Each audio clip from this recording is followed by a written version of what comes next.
Welcome in, everyone. Welcome to the Buddhist Wisdom Podcast.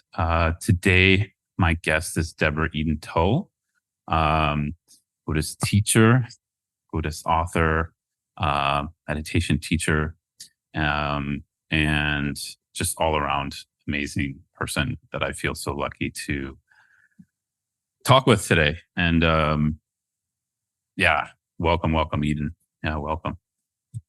Thank you, Scott. Really happy to be here with you and here with those who are listening. Yeah, wonderful. So Eden, just for all you out there, has written. And is it okay if I talk about your book while you're here? Go for it. Mm-hmm. Eden's has written really an incredible book. We're here to chat as fellow meditation and Dharma teachers, but we're also here to talk about her new book. And she's really written an incredible book called Luminous Darkness that, the publishing company reached out to me, and I was reading, and we know each other from Gen X conferences, right? I think it was 2018 or something like that. Yes. Yeah. We could talk about the Gen X if that comes up, but the conference of Western Dharma teachers. And anyways, the book is sent to me, and I just started reading and fell in love. It's just such an amazing book. Congratulations! I'm so happy for you, for us, that is in the world. So I just wanted to start with that. I appreciate that, and this was a book that was quite an internal journey, a different one than the two other books I had written, and also really took courage, really took guts. So I'm grateful that the product of the beautiful and courageous process I went through to write it has been touching so many people. I can't see how it wouldn't. I mean, in one way, as we get into the content of the book and how you relate to the content, it does also feel like a book people need to be ready for. It's definitely accessible to anyone, but I think that the core message is I don't know if it feels like that to you. It felt like that to me. Yes, and even when I first got the message that I needed to write a book about darkness, I had to go into an inquiry internally around what is the right timing for this book to come out, because darkness is not a popular topic. No. My feeling and intuition was, with all that we're facing, we're entering more of a ripeness where darkness and the question of what is luminous darkness becomes more meaningful. More people are ready for that. But, I spent the pandemic finishing this book, and the timing was right when it came out. But at the beginning, there was quite a bit of pushback. Publisher was saying, can we change the title? Darkness could be mentioned in the subtitle. Yeah. But no, I really wanted to write about darkness. Yeah. I'm so glad you did. Yeah. It's interesting you say that, because when I first saw the title, for luminosity is a word, an English word we use to translate Tibetan terms in the Tibetan tradition, usually relates to the unity of appearance and emptiness in the mind. Yes. And or clarity and emptiness, and then the word darkness for me is so ripe. So when I just saw the title, I kind of was like, oh, like it piqued my interest. But at the same time, I also thought of that like, oh yeah, it may be tough for some people to kind of like they're gonna have to open it. Yeah, they're gonna have to open it, and they're going to have to. And the first part of the book really invites people to examine, acknowledge, and then let go of some of our conditioned ideas about what darkness is, and that entire very rigid duality between dark and light, holding darkness as inferior, light as superior, and all the ways that impacts us. Personally, that impacts the lens of racism and xenophobia, and then on the spiritual path, the ways that impacts trying to get to the light, trying to transcend, kind of enlightenment held as a above the body and reach through transcendence kind of concept at times. Yeah. Mm-hmm. Yeah, totally. And I'd love to get into that. What you just said, I feel it's very challenging to get that across in plain language. in the sense that, one of my struggles with traditional Buddhism, and maybe this is just, I don't know how you feel about this. It's also a question. Maybe it's like a stage we have to go through where where we create this duality, this kind of Godhead of awakening or Godhead of, whatever the Dharma represents to us. And it becomes something we chase, but we're kind of like chasing our own tail is what I started to say lately. So I don't know how you feel, you mention it, but I'd love to hear more. Yeah. Well, I love that, chasing our own tail. Symbolic for how we chase light, trying to get away from this experience, away from our shadows to something more enlightened, trying to pit spiritual practice as something that leads more to catharsis and an arrival point, rather than, can we, folks, really strip it down and go down into our bodies, our connection with the earth, into presence in a way that's courageous enough to embrace the full spectrum of yin and yang, dark and light, and to acknowledge that that's really what our practice essentially points to. But so much of the maybe spiritual language, sometimes so much of the culture humans have created, even around spirituality, upholds that kind of duality. We're just funny that way. Yeah. Yeah. Yeah. Yeah, exactly. Yeah. Yeah. I didn't, I'm thinking of one Tibetan Buddhist teacher. He sometimes, he does not disparaging it by calling it this. He's just appropriately naming maybe where this has a place. He calls it Cinderella Dharma.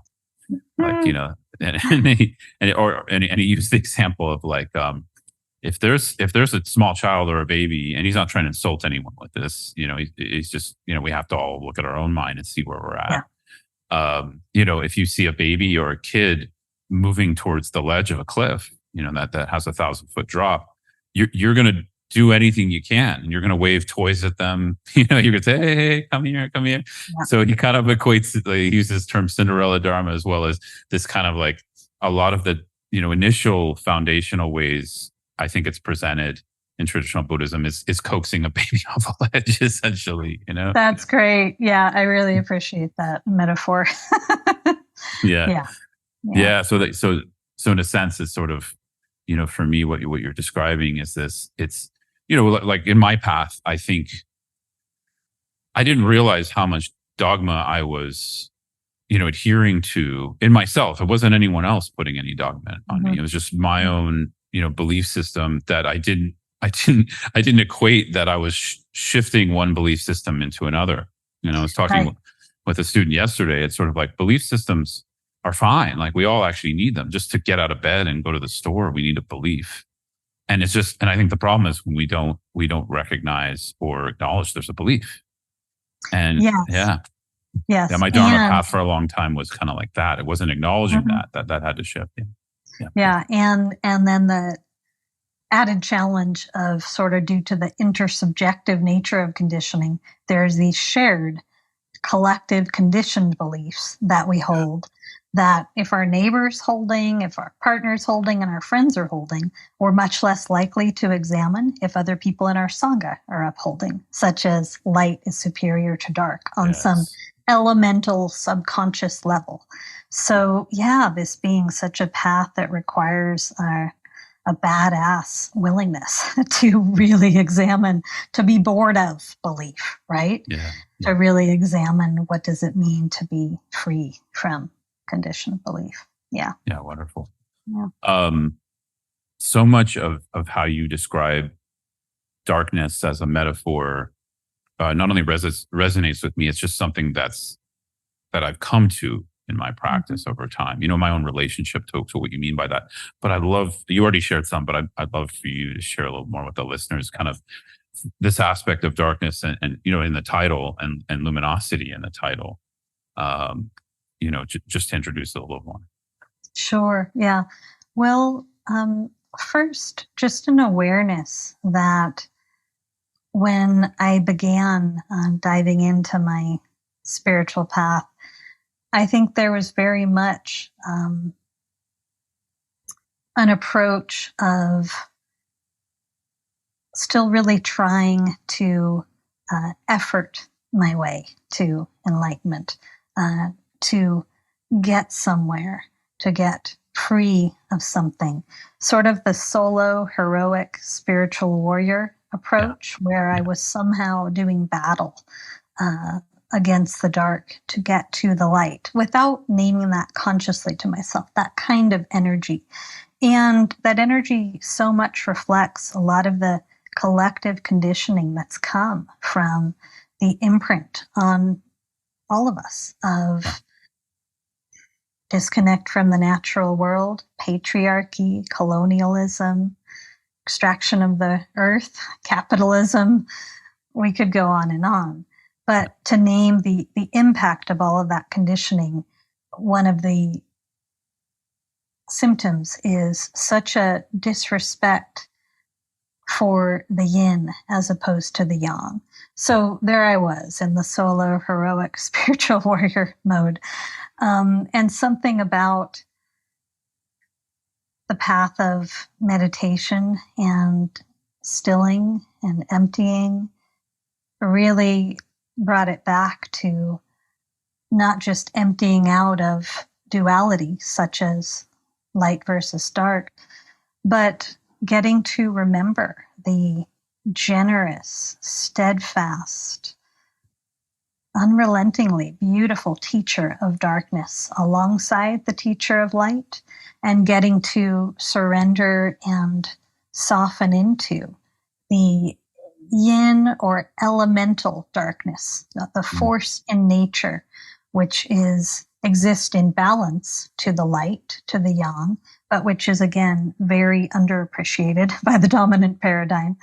Yeah. The great power of that yin elemental darkness. So we can think of darkness really as a many-sided gem. I noticed when I first started writing the book, I don't want to shed light on darkness, and darkness represents the mystery, the field from which everything arises and to which everything returns. It represents the yin, or still, slow, quiet, gestating aspect of nature, the restoration aspect of nature and consciousness, as opposed to the yang, doing, attaining, producing. And so I kind of set out, how can I write about this? I use a lot of inquiry in the book to help people not draw conclusion around darkness, which would be shedding light to it. I want to focus, through light, we want to focus on the rational mind and on conclusion and on putting things in categories, but give people a sort of journey themselves, or a recognition of their own deep journey that's already existed into luminous darkness, into the fertile darkness. And this is such an important aspect of practice. So I'll pause there. I could say a lot more. Yeah, I'm sure you could.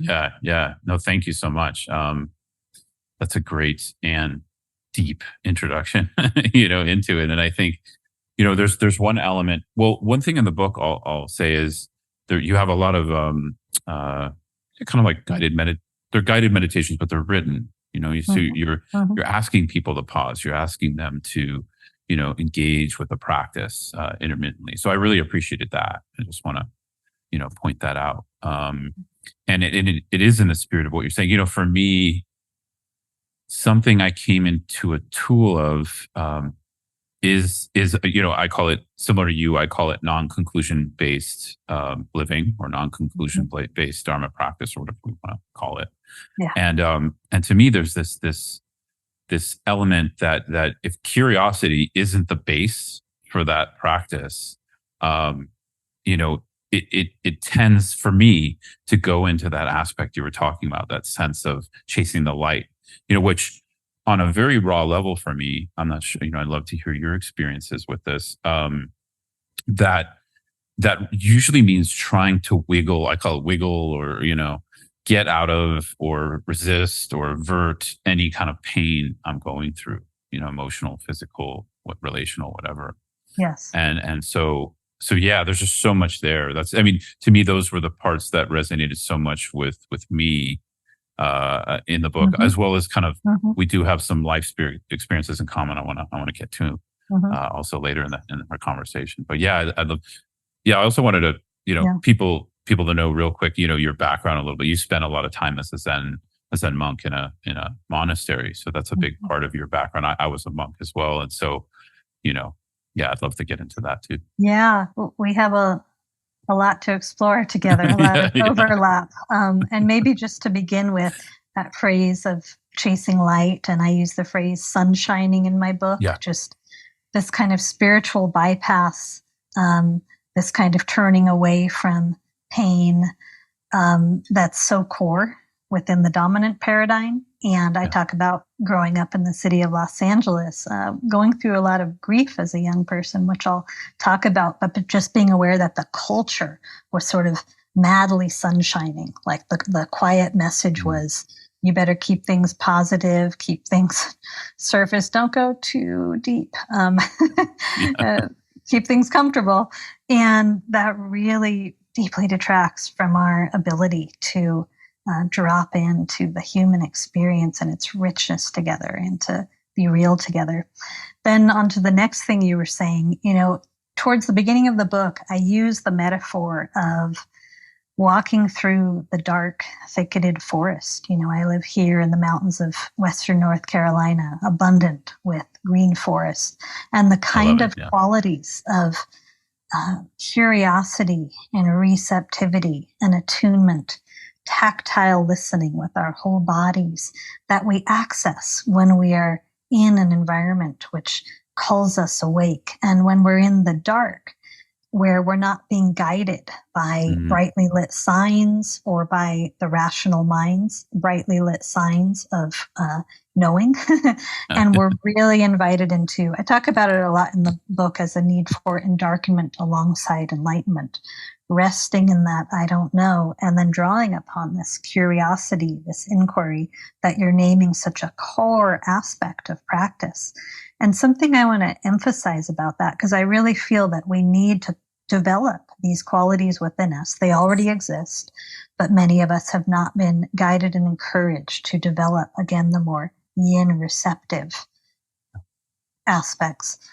But as we navigate both the spiritual path and also all the shit that's going down in our world today, the unknown, these qualities can support us so fully. And I would just add that when I really feel and sense into that quality of curiosity and um, even within the field of this conversation, the kind of curiosity that we're offering to one another rather than a conclusion focused conversation or extractive kind of listening. Yeah, It's really an expression of nonviolence. Curiosity and inquiry are innate expressions of nonviolence, really being willing to be with one another, to be with what's happening in our own human experience, to be with the world through yeah, inquiry rather than putting things into categories. And those categories tend always to feed hierarchical perception, which the book talks a lot about: light yeah. versus dark, good, bad, right, wrong, superior, inferior, which has been the cause of so much of the mess we're in. So I'll stop there, but I really appreciate you touching curiosity. Yeah, Yeah. yeah. Yeah. So much there. I'm trying, yeah, I'm really appreciating your shares, and what you're offering through this. Um, I was curious. So just to go back to the title a little bit. So your take, so to speak, or your experience with this and what you're sharing through the book and your teaching around the luminous aspect. If I'm gathering it, is that dark? We're not trying to bring light to the darkness. The darkness has luminosity itself. That's You got it. yeah, Yes, yes. And also that it's only through opening our hearts to darkness, taking it out of this category of something I'm trying to push away, uh, that we get to receive and recognize the reality that on one level there is no dark and no light. Life exists in constant spectrum and yeah, continual flux and change and the sacred interplay of light and dark. And there's light and dark and light. The symbol of the Tao I always love, that has in the middle of the light a drop of dark, and in the middle of the dark a drop of light, and that yeah. That's that's right. that really frees us from just our insistence on binary perception, right? Yeah. Yeah. Yeah. Yeah. Yeah, wonderful way to. I usually use. I like how you're opening up my vocabulary in the sense of binary perception or hierarchical perception or being or doing. I usually use the word duality, Mhm. right? But would those be kind of synonymous for you, more or less, like those Yes. three terms? Yes. Absolutely. Yeah. And I just think it's useful given what we're navigating in our world today. I Yeah. find the phrase hierarchical perception particularly useful because it helps Hmm. people to investigate. And there's some exercises in the book specifically investigating this, just the higher, lower Yeah. nature of how the mind categorizes, and to look at, come on, folks, let's be honest. What has been the impact of you perceiving this own living being through that, and Yeah. other beings you cross paths with, and whole groups of people, and all of it? Yeah. Yeah. To Yeah. really Totally. be free of the seed of hierarchical perception, to recognize that awareness isn't carrying that. That's our overlay. We're bringing it forth. Humans really invented it. Yeah. And people say, well, but doesn't hierarchy exist in nature? But here's the thing, even Yeah. if um, maybe the lion carries much more might, and through our model of the food chain, much more power than like the mouse.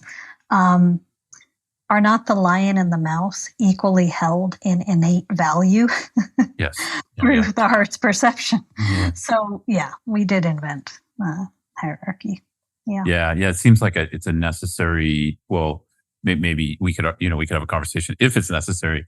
A necessary, kind of like when there's duality in good and bad, hierarchy sort of Mhm. pops out as a representation of that duality, right? I mean, Yes, that's yeah, yes, yes, you got it. Yeah. yeah, um, yeah. It's an interesting one. You're actually inviting me into a new curious, open question, so to speak.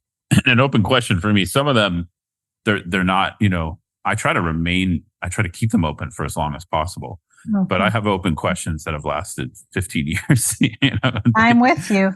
Yep. Yeah, yeah, they continue to be open. But I do have this open question on hierarchy. Yeah, and we don't have to what do you call it, dwell on this too much, but because yeah, I hear what you're saying. Yeah, there's a sense like at least some expression. You're aware of this, but just for some of the listeners who might not be, in Buddhism, fundamentally, there's no good and bad because every sentient being is at their base free, at their base awake. We call this Buddha nature, or has an awakened nature as their. You use the word innate. Sorry, what was the word you used? Perhaps innate goodness. Yeah, innate Or, goodness. Yeah, mhm. there's a lot of ways to express this, and I Yes. find that in traditional Buddhism, the Buddha nature teachings are often I find to be the deepest. But even with just for me, just a simple understanding of this is so helpful because it does take us out of that hierarchical, where yes, a lion is different than a mouse and they can do different things, but it doesn't, like you said, it doesn't affect their innate worth. Oh, that was the word you used, I think, innate worth. Yes. Yeah. Yes. Yeah. Yeah. And it is fascinating. I think that word worth is also very significant in today's world. And Yeah. again, pointing to the dominant paradigm, so much struggle around worth, so much messaging, which has been enforced by um, all of the isms, certainly capitalism, of the sense that people need to try to prove their worth, that your worth is based on how much you produce and do and achieve, and all this complex misunderstandings around worth. And what a gift that we have the simplicity of practice, bringing it back to innate, already existing wholeness. Yeah. Yeah. Totally. Immeasurable worth, not based on anything you're doing or producing. Yeah. Yeah. Yeah. Yeah. There was on this topic of hierarchy, I wanted to raise something up to see your thoughts Sure. on it, get your Yeah. thoughts on it. Yeah. But I think we're on the same page, with talking about, Mhm. are you aware of a Tibetan Buddhist teacher named Kondro Rinpoche? It's one of the few female kind of recognized as a tulku Yes, but I teacher. don't know much in depth. So. Yeah. Yeah. She's quite a force. She's quite Mhm. amazing teacher. Mhm. She had a comment. I don't know if her views on this have changed, but it's just sort of a comment I heard a while ago where she was saying something about hierarchy. And she was saying that, when, and you know how Tibetan culture is pretty hierarchical. There's pretty set. It's kind of closer, I see, to an indigenous culture than anything else. I mean, it has a lot of elements of indigenous cultures. And so there's a sense of sort of role. We would call it hierarchy from a Western perspective, but there's a sense of role, and there's a finite amount of roles one can go into. One can go to the monastery, one can be a farmer, one can, Right. do that, etc. Anyways, she was making this point. She said it wasn't on the natural hierarchy issue, but I've heard that point from other Buddhist teachers. She was saying that when there's not an overt hierarchy, and she kind of delineates between healthy hierarchy and unhealthy hierarchy, right? Like she would acknowledge there can be unhealthy hierarchy. She was saying, trying to gather my thought of it, I'm paraphrasing obviously, but that hierarchy, if it's not over, if we don't have an overt kind of system in place, then what happens is covert hierarchy, which is worse, because, and she said a lot of so-called democratic thinking goes into this category, because the idea is that everyone is equal in role and ability and all these things, but then what happens is a covert hierarchy, which creates a lot of chaos. So I don't know, if you have any thoughts on that. Just that I think it's a really important topic for conversation between people of different backgrounds and walks of life. In the Sangha that I guide and a lot of the trainings that I guide in collaborations with other teachers, there's a deep pulse of inquiry into moving from power over to shared power and power with. And what is the felt experience, and how do we, through practice, through how we show up, through relational mindfulness, which is the topic of my second book, how do we really, really nourish and encourage fields of shared power? And what is the damage and harm and violence that's been caused on so many levels we can't even count through the power over model? And I think it's interesting, I think it's such a human tendency to create cultures based everywhere we go, even if we're active, engaged spiritual teacher, that are somehow feeding power over models that are somehow, and I think so it comes from so much deep wounding, and the lack of modeling of what else we could be creating. So I think it's a very alive and important conversation. And that phrase that she used of covert hierarchy, yes, I think it takes, I always like the phrase being a Zen detective, or really paying attention at a subtle level to what are the power dynamics going on in any relationship, in any group. There are power dynamics. So how do we work with those skillfully, but how do we bring as much awareness to hierarchy as possible, so that we are not, feeding covert hierarchy. Yeah. Does that resonate? Yeah. And it's okay too. For me, it's just still open question. I just was really curious your thoughts on it. It does resonate. And I think, especially, I was having this, I guess, kind of, I don't know if it's daydreaming or contemplation this morning, but just really treasuring my relationship with my core students lately. And just really feeling very, I feel this often, but sometimes it comes more as a reflection and feeling of, there's a lot of appreciation and gratitude for them. And also I often reflect, I don't know, daily, but very frequently, on the power dynamics and on my role in relation to their life, and how, they're relating to me and I'm relating to them. And I think, I love the questions you're asking, and I love the perspectives because I think a lot of us as Western Dharma teachers, we feel this pull that this isn't, we're not in Asian Buddhist cultures. We didn't grow up that way. Although I do feel this is a separate topic that we should spend some time relating to them as a humble student, and not co-opting them so quickly into something else. Or I call it a form of colonization. But But anyways, that's a separate topic. But aside from that, it's sort of like, yeah, more and more the pull I feel is like, how do we hold a role within someone's life, but we're not above them? And I think, and that's the tricky part. I'm also not their buddy, it's like, Yes. it's such a Yes. tough line. Yes. Not above them, not their buddy, not feeding or inviting every party to bring awareness to the invention of the pedestal in any field of relating that creates higher, lower. And, I think just by more and more of us teaching, being so willing to be seen as we are, to be naked, to be transparent, to be courageously honest, and also to really encourage everyone on the path to take agency for their own practice. Yeah. It's the dynamic, the reciprocal dynamic, right, between teacher and student or mentor and mentee. And some of what I write in the book about this, comes from the shadow side that I experienced, and many people listening probably can relate to, of just the ways that, because Buddhism has been informed, like so many other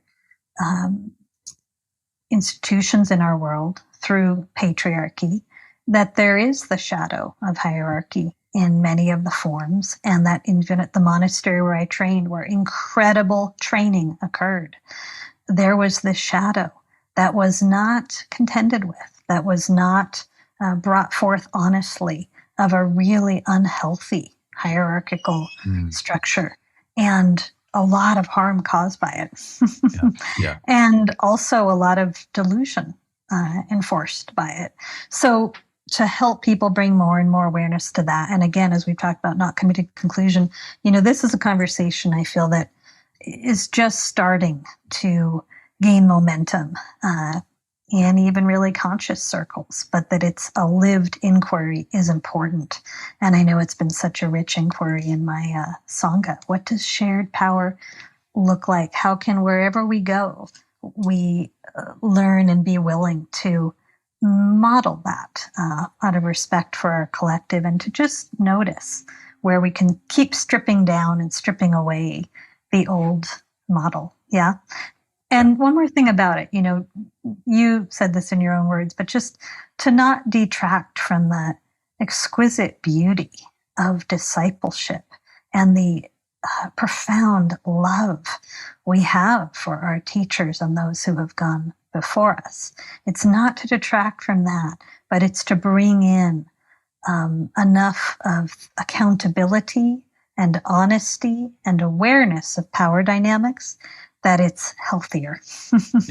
I couldn't agree more. And I think, and I do see a slight difference in how this gets embodied, depending on the context. So like, we don't have to go into it now, but Vajrayana Buddhism is very, very specific in how the teacher-student role happens. And it's actually very profound in the sense that it's very similar to this one of the ways you described the metaphor of darkness, which is a lot of it I find you can't know until you're in it and you're engaging with it. And so it's almost, we use this term sometimes in Vajrayana Buddhism, it's almost self-secret.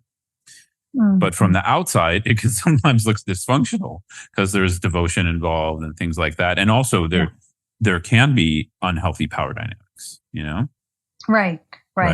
Yeah. Yes. But there's kind of two things I want to, just listening to you, I wanted to also invite, bring into our conversation, which is, there's kind of two things I've noticed of impeccable teachers. I've had contact with impeccable, meaning they're not perfect, but impeccable in that their intention is clear, and they're also navigating their own darkness and the impact their intention has, and they're navigating that, and they're adjusting, and they're working with, to me, it's very much like we work together. It's not like I know or my teacher knows the answers for anyone. It's just we're working on enlightenment together. I very much feel that. And so within that kind of spirit of we're working on this together. I've noticed really teachers I respect and appreciate, especially in the Tibetan Buddhist tradition, there can be because of the Vajrayana model of guru student, and that guru word being so misinterpreted, and the culture of sanghas sometimes, and the it's just, I see it as it's a growing pain of one tradition moving from one culture to another. But there can be a lot of giving away of one's agency, and I did this initially in the beginning, meaning like, projecting onto the teacher, they're enlightened, so they can have my power, and it doesn't happen consciously. It's something very unconscious, I think, for a lot of people. And some people, eventually realize that, and they take their agency back. But what I found with with very scrupulous and teachers I respect a lot is they never take that agency. They never take the bait. They always deflect and give it. They don't even. I don't know, and sometimes that can feel uncomfortable. Like I know with some of my main teachers, them not taking the bait on that actually felt like a rejection in the beginning. But what it was I realized later was just such kindness, just putting the mirror back to me, Incredible generosity, incredibly skillful response coming from humility. And as you said, not taking the bait. Yeah, because it is bait. And I do feel darkness is a great metaphor, and the way you use it as well, for also our journey as Dharma teachers. Because I mean, I don't know about you, I'm engaging plenty of darkness on a daily basis, and I think you are, otherwise you wouldn't have written this book. And I also mean that in all areas of my life. So engaging that darkness in relation to my role as a meditation teacher, engaging it in my relation, to my role as a husband, a father, friend. And I think it's sort of, at some point, I want to hear you kind of already spoke to this, but I'd love to see if there's more to mine here together, which is the sense of like, at some point we just have to recognize, and there's nowhere to hide, and that if we really want to wake up, we can't hide. And then we turn over every area of our life it's so uncomfortable. Like for me, it's still very uncomfortable. Yes.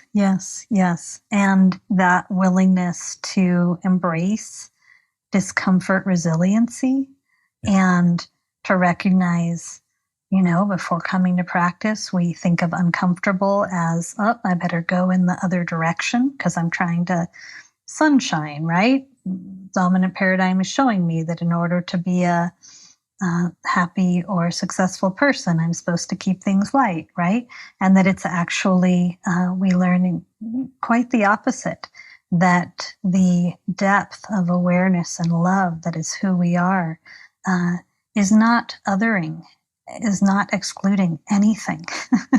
And in order for us to remember that and align with that, we have to start turning towards rather than away from everything that's uncomfortable. It doesn't mean, please listeners, don't take this to mean that the path is always uncomfortable or that, exercising the story that practice is just hard work. No, that's not so. But that we need to embrace discomfort as exactly something that the balm of love that our curiosity is can meet. So you're not asked immediately to embrace all of it, to celebrate it, just to begin to turn towards it with this inquiry. And I'm going to go back, I think, to nonviolence, that it's so really violent to be categorizing life in the ways that the conditioned mind does, and to be turning away from one half of our existence, one half of nature and consciousness, if we're turning away all that we consider dark, and to also be using the term darkness to justify sort of pushing away in a closet all that which we don't want to contend with. And so as you were talking, I just got this beautiful felt sense of the humility and generosity, the weave between those two qualities, that everyone on the path who's willing to live in the question, to question together, to not so much come to conclusion, to walk through the dark together, to meet the unknown with absolute reverence and respect, and to recognize that we are continually navigating the unknown. Contending with the mystery. And as you were talking, I had such a feeling of love come up inside, that it's an offering of love to live in this way. And it's both soft and vulnerable, right? And carries an immense, immeasurable strength to it as well, because it's such an expression of the commitment of being willing to be awake in this moment, regardless of what is, right? To whatever That's is. totally, yeah. And, I'll share something, and you and I have kind of death in our families as an early experience, an early life experience. And I'd love to share one passage from your book, if that's okay, in a moment. Mm-hmm. But, I just had a death recently of one of my main root teachers, Lama Zopa Rinpoche. Mm-hmm. He died last week. And he, I had this moment, what you were just saying, the reason I thought of it is I had this moment. I was kind of sitting with a mixture of grief, like incredible gratitude last week, and just like, and also just feeling his mind everywhere. I mean, one of the beliefs in Vajrayana perspective of the Dharma is that when we all die, we get to encounter this thing called the Dharmakaya, which is our raw enlightened mind. And most people, unfortunately, don't recognize it because they didn't train to recognize it. So then they kind of their consciousness moves on. But practitioners can rest in that clear light mind, and more or less, I don't know. It's so hard with language because we're in this. I don't want to ruin our beautiful collection of language here, but they're able to kind of stay in that experience, right? Yes. But it's actually beyond impermanence or impermanence. It's something beyond any kind of way we can think. Anyways, so I was trying to tune into that in this sense of like his mind. And that's what I was going to say. There's a sense, I don't know if it's this is kind of, I don't know if it's just how I think of it. I have heard other teachers express this. There's a sense of that Dharmakaya mind. We want to think of mind or self or other as being somewhere, right? Mm-hmm. As being, something. And there's a sense, when we try to understand what Dharmakaya is, it's not something that's location based because it's everywhere. It's kind of everywhere and nowhere at the same time. Mm-hmm. And so, I just felt that so strongly sitting with, he was in meditation for 3 days before he fully left his body. His breath stopped, but then he remained in Tukdam for a few days. And so I was just connecting with his enlightened mind, or, his mind in that space of clear light, the luminous darkness, so to speak. Yes. And he, anyways, I got this impression. I don't know how to put it in words, but you just sparked it for me. This sense, this sense of like the full leaning into the chaos of what life appears and looks like. And that, like, this courage you just spoke of, I don't know if you know much about Lama Zopa Rinpoche, but he was like the embodiment of a bodhisattva. There was just this, every second of his life was lived for the benefit of others. And that's, was his main teaching most of the time. And he didn't sleep. So he stopped sleeping about 40 years ago. And he's just like, just these qualities that are kind of superhuman. But when I really look at his activity, that's the thing I kept coming back to, this courageousness to open to others consistently and abundantly, generously, all the time. Mm-hmm. And I was like, that's amazing. Because if I look at my experience and my kind of edges, that's so challenging sometimes because of my own limitations, my own inability, to stay in the language of our conversation, to meet the darkness of that relationship or moment with that relationship or situation. And I just was like, wow, that is a true enlightened quality when someone's able to be that just full time. That's what I felt from him. Mm-hmm. And so I just felt this sense of like, I don't know, just the openness from him that is kind of like fully in darkness, but as you're starting to point out, it's not dark in the way people normally, that is the luminosity, because there's this expression of courage that comes from that. Right? Yes. Yeah. I'm so touched by you sharing about him. I'm going to look him up and learn more about him after this, and just acknowledging his passing, and my heart is with you, and acknowledging the immensity of your own direct experience in the wake of his passing, of feeling his presence everywhere, and reminding us that one of the other teachings of darkness is when we are caught in a light-centric world and caught and distracted and seduced as we get by the sense that the material world is what's real, physical form is what's real, what we see is what we get. We forget the entire backdrop of darkness from which all form arises. And again, we forget the medicine of non-local awareness, as you're saying. It's not that you felt him everywhere, not just here. And in this, there's a quote from Rilke that came to mind and heart as you were speaking that I share in the book, but something about you describing the generosity. I hear this inclusivity in his willingness to open, not excluding anything or anyone. And so this is a poem by Rilke called The Night. Yeah.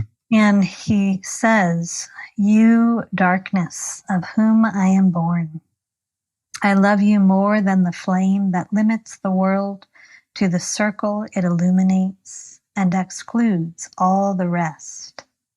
But the dark embraces everything, shapes and shadows, creatures and me, people, nations, just as they are.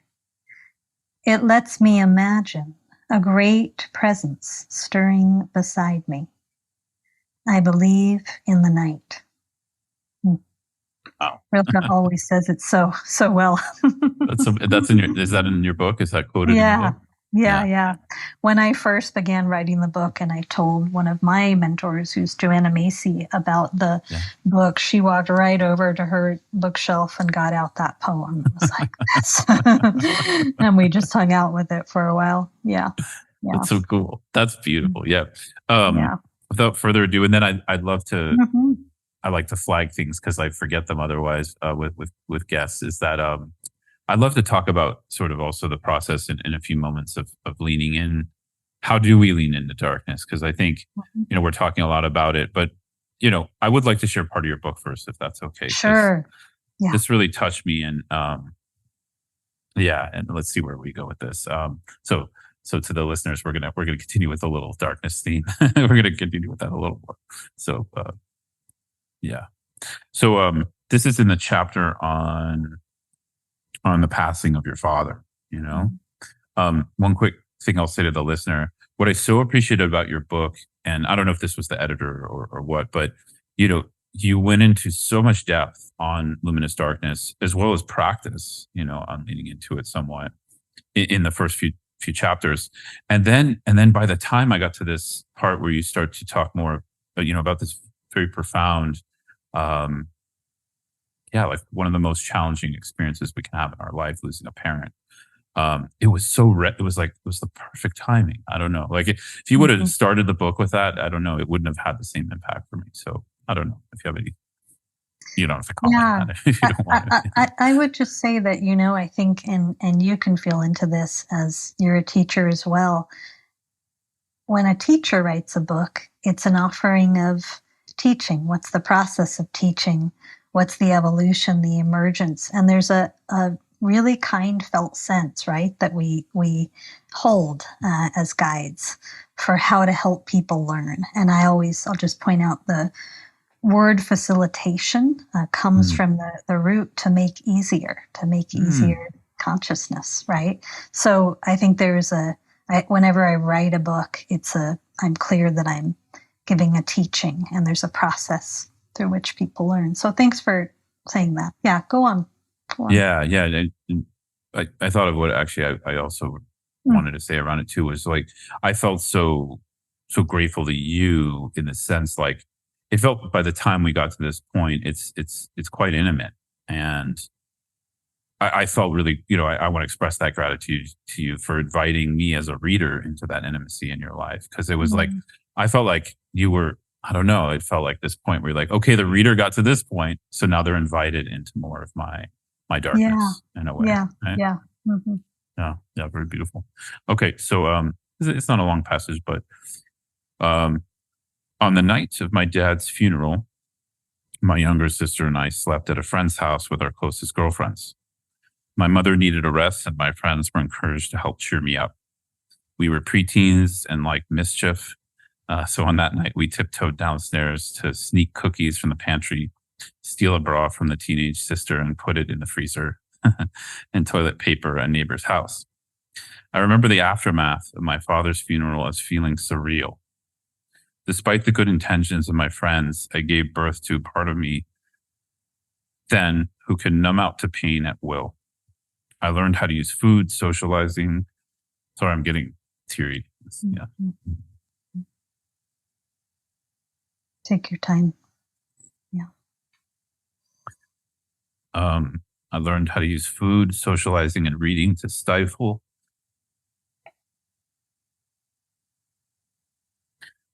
feelings that my world was not safe. I had lost the core source of security in my life and had to face fears I had not known before. I learned then how to go through the motions, that everything was okay to fit into community, to fit in with the community. I began to understand that good times were the preferred state of connection. I learned then to put a smile on my face in every circumstance, even while shedding tears inside. What I actually needed then was permission to grieve for as long as it took to move through loss as a sacred rite of passage. I did not need the modeling of appearing to be okay, quote, but really support for bringing closure to life as I had known it. I'd experienced loss before when my grandparents and uncle were killed by a drunk driver on a curvy mountain road a few years prior, but this was different. This was my father.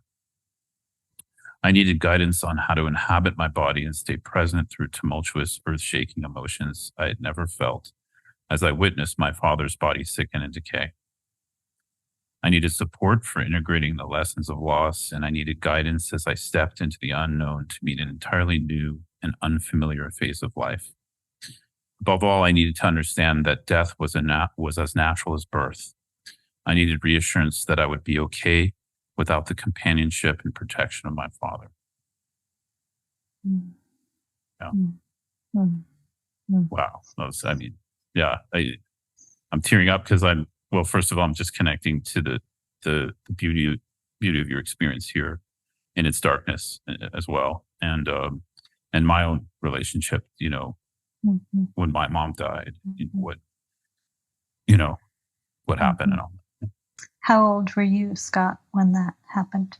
I was older than you, so I was six.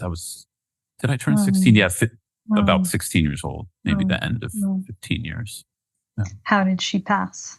She had cancer, so it was. I think your father's passing. He got cancer, and then it was kind of a shock because they said he had a month to live, right? Yeah. It was a misdiagnosis of melanoma. And I just want to say there was something really kind and generous of you reading that passage. And I had tears come up as well. And just the fact that you did it, this is such a simple and foundational and shared human experience of radically facing impermanence for perhaps the first time, and loss of life as we knew it, and in a paradigm that, at least for me, didn't have the support and the wisdom, and even noticing there were very few adults who knew how to relate with me then. I often felt people trying to cheer me up, or this sense of let's get you through grief as quickly as possible. That expectation was there, even though grief is such a wild, forceful, powerful expression of organic energy that needs to be held lovingly as it takes its time and pace, right? And just for us all and listeners too, to recognize the coping behaviors we picked up, the survival strategies we picked up in those times when we were not met with the care and the recognition of what we were going through, and the love and the permission for darkness. When that's what was happening. Yeah, for me, it's very similar. I mean, she had what I was getting to is she had a longer battle. It's like a 2 year decline, Mm, mm, and that, mm, mm, there's several points in that, the emaciation, you know, mm, I didn't want to see my mom. It wasn't even, it wasn't just the death, right? It's the seeing them deteriorate and seeing, what real impermanence looks like of the mm, body and of this human life. mm, But yeah, what you were stating there. Yeah, I remember it at her funeral. She's buried on a hill in the Bay Area overlooking Half Moon Bay, uh, mm, in the San Mateo County. And I remember I was so pissed off and annoyed with everyone there. Now I feel bad because also they're grieving, and but as you're expressing, sort of, I felt this. It wasn't, people would, I didn't feel genuineness from people, even though I'm sure quite a few of them were being genuine.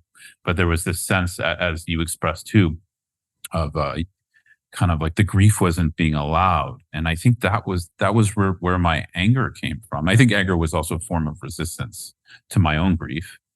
But I remember kind of walking away from the funeral, meaning she was being buried, and I walked away and sat on my own, kind of on the hill. And I had such a profound. I mean, to me, that was the start of my Dharma path. Actually, mhm, I mhm, had mhm, something spoke to me, in that moment. I was just looking at the sky, and I just got this deep insight.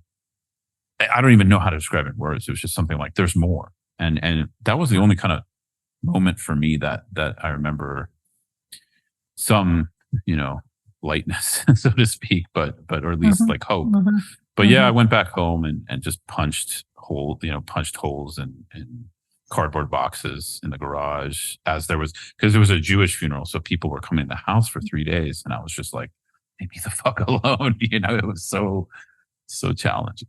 Uh, Yeah, I can so relate to what you're sharing and to that anger piece and just the natural, the wisdom of anger as an expression to this sacred grief is not being recognized. It's literally not being given room and space by this society who's yeah, playing a game where we're so pushing away death. Um, and just how that feels as a young person. Yeah. yeah, And just something coming up around, it sounds like for both of us, that experience of like, there's something we're supposed to be fitting into instead of feeling this and yeah, being with this. And the beauty of Dharma conversations, the beauty of Sangha, and the beauty for the ways we bring relational mindfulness into our ordinary everyday life that allow for welcoming for the full human experience, that yeah, allow for conversations where heart mind is integrated and there's room for all of it, that allow for discomfort, that allow for awkwardness, that allow for just everything that we bring and carry, just that basic relief.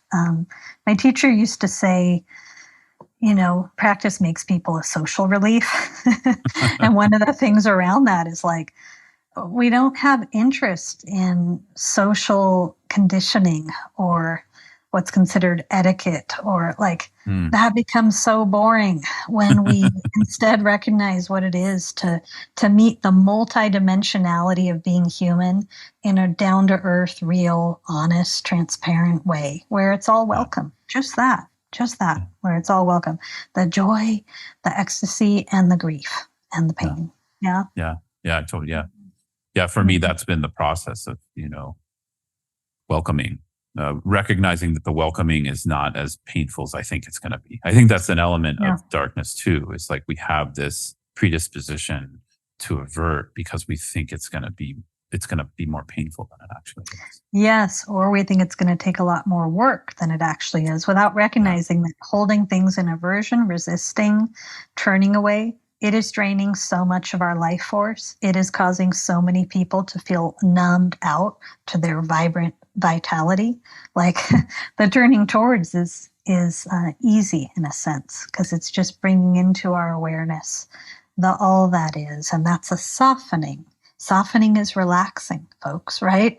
Yeah. And it doesn't mean there's not profound trauma to be with and meet sometimes in that darkness, fear to meet as we face that darkness, doubt. But we have what it takes. True natures can carry you. It's got it. Yeah, I agree. Yeah, and I love how you brought up the cultural aspects around death as well. I mean, there's something in there that I really resonated with too. Was I don't know if it was your experience. I mean, you described the teenage experience of kind of like naughtiness coming out as a way for your friends. I don't know if it was your friend's idea or your idea, but I had the same thing. Mine was a bit more X-rated. So, but the day of my mom's funeral, I was part of the punk rock community in the Bay Area, and the punk band I was in. My friends were like, "Okay, we're going to take you out at night." There's this sense of like vice being the answer. Because I think there's this sense of like anger and aversion, and like you were naming, this sense of like we can't feel all that, and then what's going to replace that is vice, or some sort of materialism. And so we went out, and this is the first time I'm admitting this, but I feel it's kind of necessary. We went out and just got really drunk and went to they took me to like a strip club, and I remember feeling so awkward. I mean, the drunk part I was okay with, but because I was drinking at a young age, and I don't know, it didn't. But I felt so even more disconnected. I remember being there, being like, "What the fuck am I doing? My mom just died," and it was like this strong sense of like aversion to me of averting. You know what I mean? But it was just so natural for my friends to be like, "Oh, let's do this. This is gonna cheer you up," and it's like the ultimate dude like thing to do: go get drunk and go to a strip club. Right. At like 15 years old. Well, two things come up for me as I hear you talk about that, and one is just the severity of where we will go to try to get away from intense feelings. And there is no feeling more intense than grief. I mean, come on, we're all being asked to feel so much grief about the loss of living systems on our planet right now, about what's happening in this country. Holy shit. About racism and xenophobia. And we're all bearing witness to the ways, the very humbling ways that many people are turning away from, or turning up the notch on disconnected entertainment and trying to keep sun shining and all of that, right? It also strikes me just because there is such I spend some time holding conscious grief circles. One of the fields of work I guide is called The Work That Reconnects, created by eco-philosopher Joanna Macy. And through that work, there's a lot of conscious grief circles and rituals, one called the Truth Mandala that I guide quite regularly for honoring our pain and love for our world. And it just strikes me that it is also really important to go down into our bodies, to connect with Eros, to connect with our mythological body and experience. I don't know, maybe something about going to a strip club stirred that as well, but like something so primal. We need to meet grief from not a heady place, not a numbed out place, not a rational conversation place, and not a place that disallows the full spectrum to be there, but from very conscious, compassionate, and primal place within, right? I wish I was given that space as a young person. Instead, I clamped down. I had to do some years later of somatic healing work around my fifth chakra and jaw for that sort of planted on smile or keep things pleasant kind of approach, because I was feeling so much inside, right? Totally. Yeah. I love that you brought that up, that again, including, for me, that experience of sexuality, we could just do a whole nother podcast on that. Sexuality and because we should. Importance, it's so important. Yeah. You're most welcome. I would love that. Because I think you're naming something. I mean, for me, it was sort of like you caught onto it. And that's one of the reasons I shared it as well, is sort of like the things that are so, I don't know, so raw, like our Mhm. sexuality, and then how those get twisted, through modern representations of avoidance, basically, of Yes. entertainment, of like how the masculine, the unhealthy masculine sees that we need to act that out or be, and especially because I was still actually, I mean, technically I was I was a boy. I mean, I was a Mhm. teenager, but I would say I was more of a Mhm. boy than a man. Those senses got ingrained in me, and there was always that uncomfortability because there was that shift, because there's the darkness of sexuality, as an example. That, like I said, we can do another podcast on that. But to me, there's a whole doorway there, and Oh and yeah. and why sexuality I think is so ripe is because it's one of the most powerful doorways for going.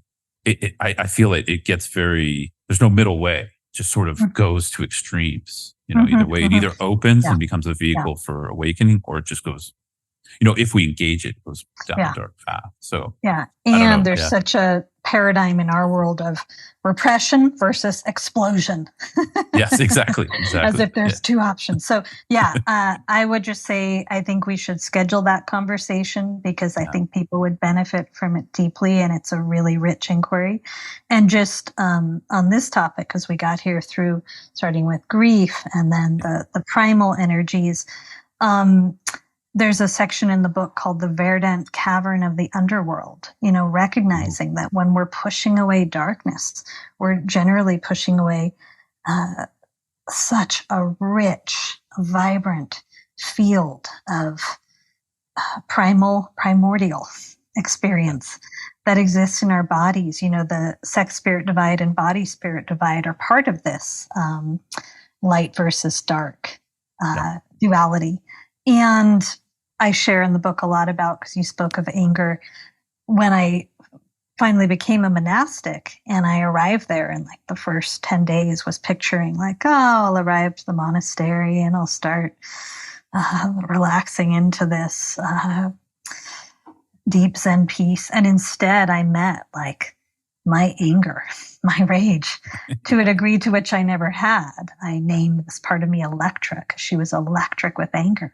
And of course, it was all this energy that had been repressed and pushed down. And luckily, my teacher was brilliant and gave me a wide, spacious field and encouragement to not demonize the anger as a Yeah. non spiritual art, to really embrace and get to know this part of me.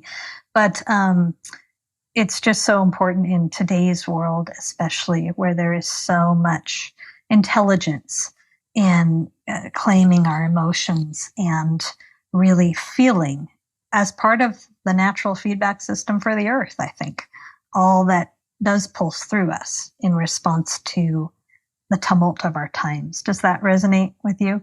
Totally. Yeah. And Yeah. yeah, let's schedule that. Because I think, there's a book that's impacted me lately heavily, a book called Work, Sex, Money by Chogyam Trungpa Rinpoche. I think it's his best work, Mm, hands down.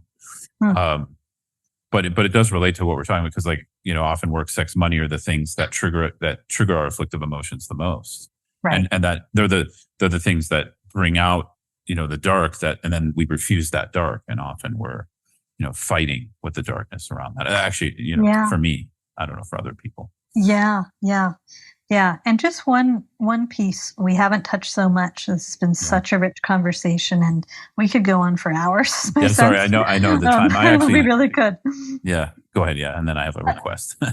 Sure. Yeah, I just wanted to name that there's also a way that pushing away this more of our primordial experience, our primal experience, pushing away eros and our earth body is a way of really clinging to, like we cling to egocentricity, Yeah. anthropocentricity.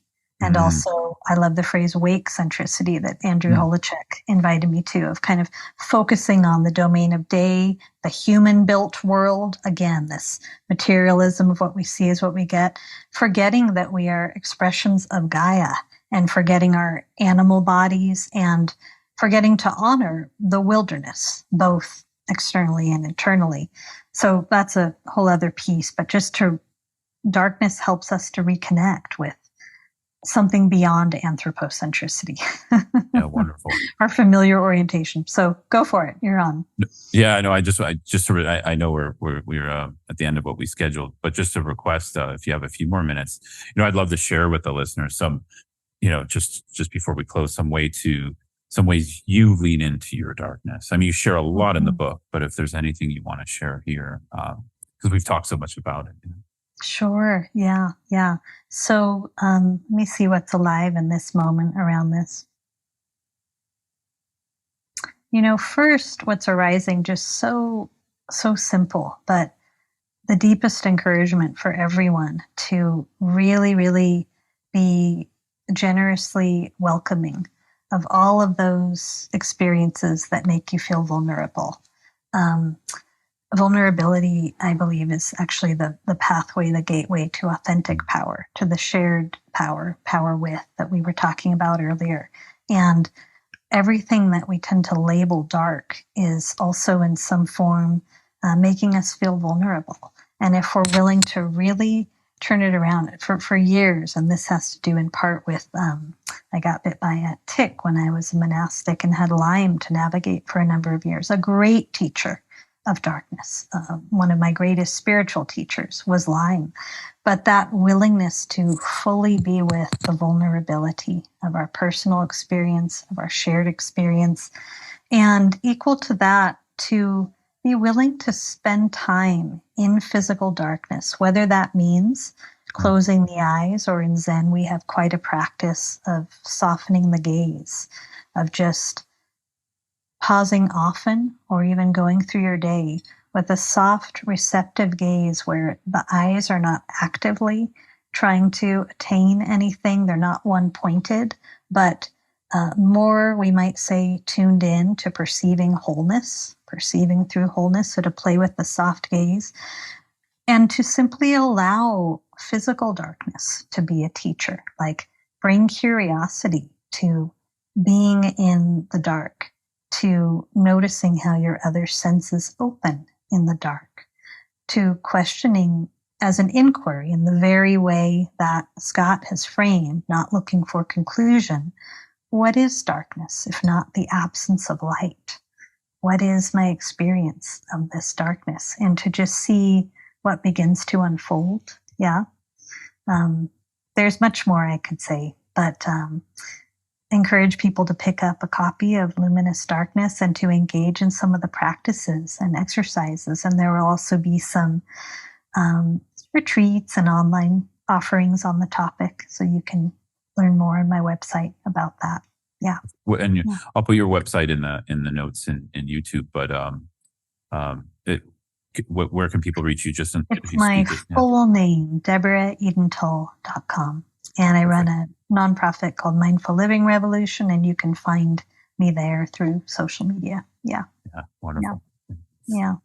Eden, it's just like, wow, this has been, I didn't expect, the shares I shared to come out, but, I think it's a testament to your also seat. I was going to use the word power, but your seat as a human being and teacher. So just really, really appreciate this. Yeah, it's been really I feel so touched, Scott, to connect with you in this way. I feel like we were in the same room physically, just going into a place that was really intimate. And thank you so much for the presence that you bring. Yeah, thank you. Yeah, and I'm looking forward to more. When an hour and a half or a little less than an hour and a half goes by so fast, I'm like, okay, we got more to talk about. I'm with you completely.